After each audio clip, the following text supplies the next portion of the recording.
ஆண்டாள் திருவடிகளே சரணம். நமஸ்காரம். பாசுரம் 21. ஆற்றப்படைத்த மகான். ஆற்றப்படைத்த மகான் நம் கோபாலன்கிறார் ஆண்டாள். மகதோ மகியான் இவன். மகான் இங்கே கோகுலத்தில் மகனாக வந்திருக்கான். மகானாக இருந்தபோது இவனை ஒத்துருக்குமே தெரியல. மகனா பிறந்ததுக்கப்புறம்தான் இவன் மகான்னு எல்லாரும் தெரிஞ்சுட்டாளாம். அஜாயமானோ பகூதா விஜாயத்தேன்னு பிறப்பற்ற கோபாலன் இடையர் குலத்தை தேடி வந்து பிறந்திருக்கான் இல்லையா? அதனால தான் நம்ம கோதை இவனை இடையர் பாஷையில் மவனே அப்படின்னு அழைக்கிறான். நிறைய செல்வம் உடைய இடையன் நந்தகோபர். என்ன செல்வம்? ஏற்ற கலங்கள் எதிர்பொங்கி மீதளிப்ப மாற்றாதே பால் சொரியும் வள்ளல் பெறும் பசுக்கள். பசுச்செல்வம் உடையவர். அவைகள்லாம் பெரும் பசுக்கள். மாடா கண்ணுக்குட்டியானே தெரியாதான். ஏன்?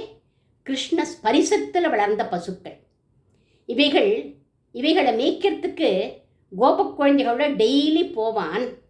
இந்த மாடுகள் பசும் புல்வெளி இருந்தாலும் அங்கே போய் மேயாது. ஏன்?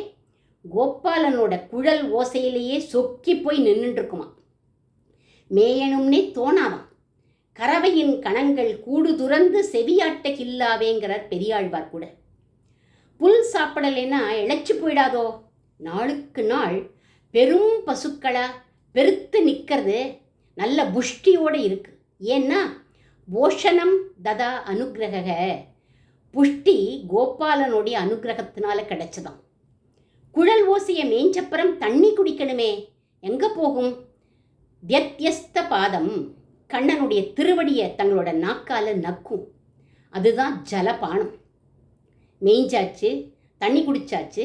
இப்போ உடம்புல ஒரு திணவு, அதாவது திமிர் வந்துடும்.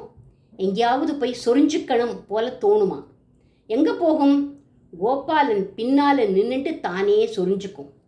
இப்படி வேணுகானத்தையே புல்லா மேய்ஞ்சு சரணரசத்தையே பானமா பருகி அவன் மேலேயே உரசின்று வளரும் பசுக்கள்.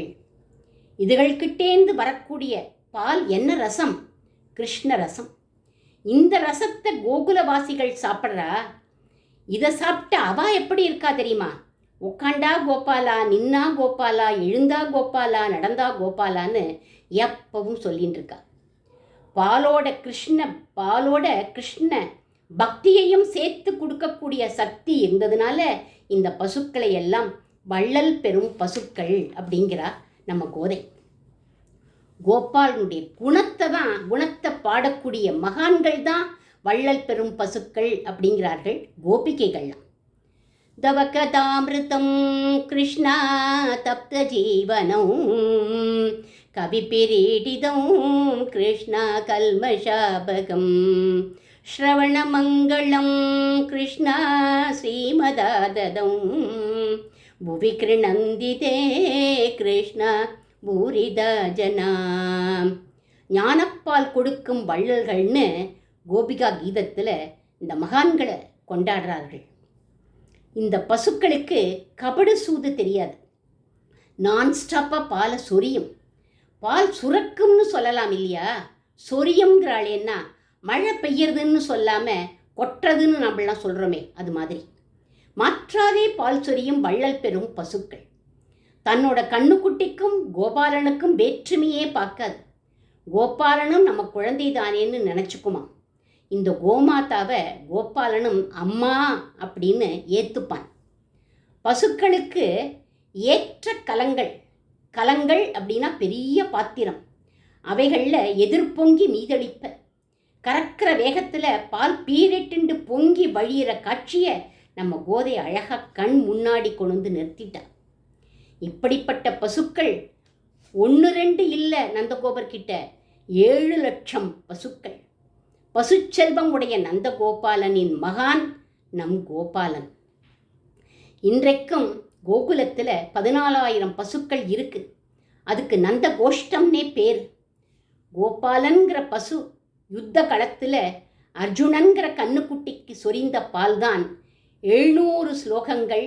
அத்தனையும் உபனிஷத் சாஸ்திர விஷயங்கள். மறைக்காமல் மாற்றாதே பால் சொரிந்த வள்ளல் பசுவா கண்ணன் அன்றைக்கு கீதாச்சாரியனாக இருந்தான்.